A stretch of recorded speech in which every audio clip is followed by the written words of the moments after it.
রহমান রাহিম। যদি দর্শক মন্ডলী, আমরা শাপলা ভয়েস অফ চেঞ্জের পক্ষ থেকে আপনাদেরকে অনেক অনেক ধন্যবাদ ও শুভেচ্ছা জানাচ্ছি। আজকে আমরা এমন একটি গল্প নিয়ে আপনাদের সামনে হাজির হচ্ছি, যেটা অবশ্যই আমাদের দেশের জন্য, আমাদের এলাকার জন্য অবশ্যই এটা একটা গৌরবের, এবং দেশ পরিবর্তনের জন্য অবশ্যই আমাদের এই সমস্ত গল্পগুলি শোনা দরকার এবং আমাদের দেখা দরকার বলে আমি মনে করি। তো আজকে যে মেয়েটার গল্প আমরা আজকে করব, সে আর কেউ নয়, আমাদের রাজশাহীর মেয়ে, রাজশাহীর মোহনপুর এলাকার সইপাড়া গ্রামের মেয়ে। ওর নাম হচ্ছে সুরাইয়া। সুরাইয়া সইপাড়া একাডেমিতে লেখাপড়া করে এবং ক্লাস 9-এর ছাত্রী, এবং সে শাপলা ক্রীড়া ইনস্টিটিউটে বিগত 3 থেকে 4 বছর ধরে এই ফুটবল চর্চা করছে সেখানে, এবং এই ফুটবল চর্চা করতে করতে আজকে সে উপজেলা লেভেলে, জেলা লেভেলে এবং বিভিন্ন এমনকি জাতীয় লেভেলে খেলার সুযোগ ইতিমধ্যে সে সৃষ্টি করেছে। তো সেই কারণেই সুরাইয়াকে আমাদের শাপলার পক্ষ থেকে, মোহনপুরের পক্ষ থেকে, এমনকি রাজশাহীর পক্ষ থেকে অনেক অনেক অভিনন্দন জানাচ্ছি। সুরাইয়া, তুমি কেমন আছো? আলহামদুলিল্লাহ ভালো। ভালো হয়েছে স্যার। আচ্ছা, তুমি যে এই যে খেলাধুলার তোমার মধ্যে যে ইচ্ছা শক্তি, এটা কিভাবে তৈরি হলো তোমার মধ্যে? স্যার, আমি তো আগে কোনোদিন ভাবিনি আমি এত ভালো পর্যায়ে যাইতে পারবো। আমাদের স্যাররা আমাদের স্কুলে গিয়েছিল, তখন ওখানে গিয়ে সব ছেলে মেয়েদের বললো ওখানে প্রশিক্ষণ দেওয়া হয়। তো আমি তখন ওখানে ভর্তি হয়েছিলাম। তো আমার মা বাবা কেউ আমাকে খেলতে দিবে না, কোনো টাকা পয়সা কিছু দিবে না খেলার জন্য। তখন আমি বোর্ড টোট কিছু কিভাবে খেলতে হয় তাও জানতাম না, সব স্যাররা শেখাই দিছে। তখন মহসিন আলী স্যার আমাকে মাসে মাসে 1500 করে টাকা দেয়, তখন ওই টাকা দিয়ে আমি আমার খেলাধুলা চালাই যাচ্ছি। খুবই সুন্দর। তো এখন খেলাধুলার ক্ষেত্রে শাপলা ক্রীড়া ইনস্টিটিউটে তুমি খেলাধুলা চর্চা করো। শাপলা ক্রীড়া ইনস্টিটিউটে তোমার শিক্ষকরা কারা কারা শেখায় তোমাকে? আমাকে বাপ্পি স্যার প্র্যাকটিস করায়, মারুফ স্যার, মামুন স্যার, সব স্যারই প্র্যাকটিস করায়। এবং কেমন তুমি ওখানে প্র্যাকটিস করে কি তুমি কেমন লাগছে তোমার ওখানে? স্যার অনেক ভালো লাগছে স্যার। বাপ্পি স্যার আমাকে তো নিজে নিজে পায়ে পায়ে ধরে খেলা শিখাইছে স্যার।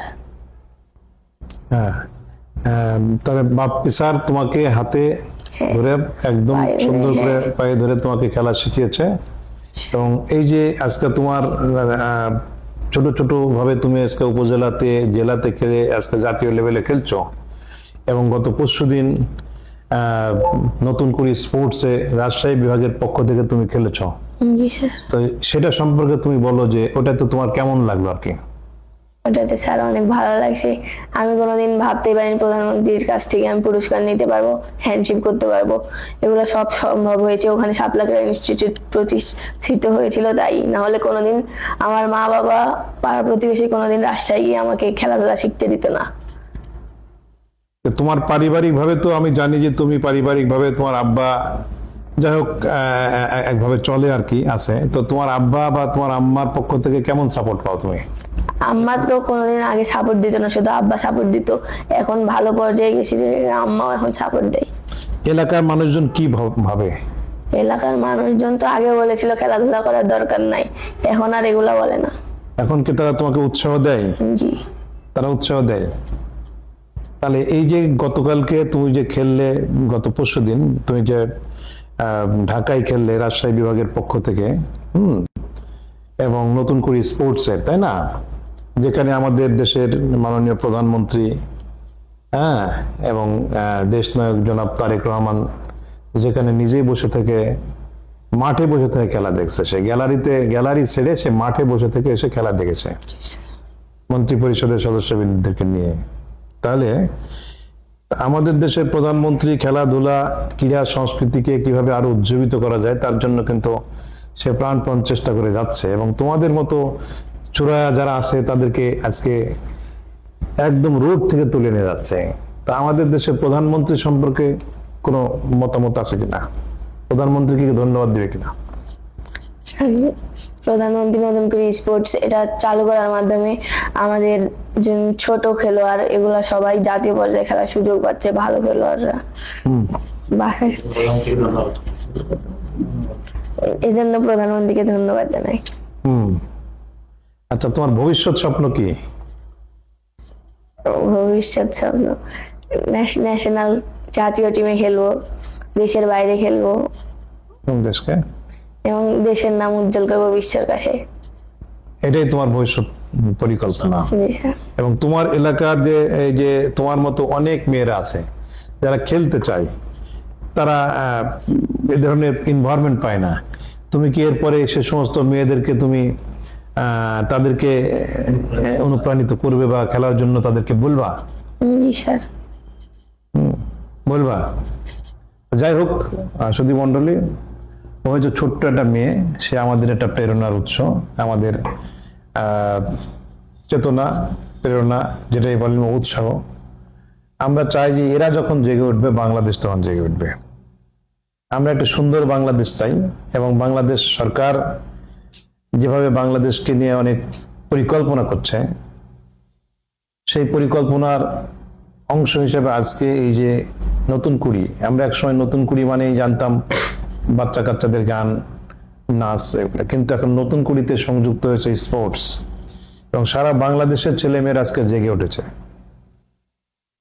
আমিও এই ধরনের একটি উদ্যোগ নেওয়ার জন্য আমাদের দেশনায়ক এবং আমাদের মাননীয় প্রধানমন্ত্রী জনাব তারেক রহমানকে অনেক ধন্যবাদ জানাচ্ছি, যে চমৎকার একটি উদ্যোগ। এবং আজকে সুরায়ার মতো এই ধরনের উদ্যোগ যদি না নেওয়া হতো, তাহলে সুরায়ার মতো মেয়েরা আজকে অবহেলিত হয়ে থাকতো, তারা পড়ে থাকতো, কেউ তাদেরকে সম্মান দিত না। আজকে তাদেরকে আমাদের দেশের প্রধানমন্ত্রী নিয়ে গিয়ে অনেক সম্মান দিয়েছেন। তা ভবিষ্যতে আমরা সবাই মিলে এই সমস্ত সুরায়ারা যারা আছে তাদেরকে আমাদের যদি একটু সুযোগ করে দিই, এবং তারা যদি সমাজের মূল স্ট্রিমে উঠতে পারে, তারা যদি দেশকে একসময়, তারাই দেশকে পৃথিবীর বুকে পরিচিত করবে।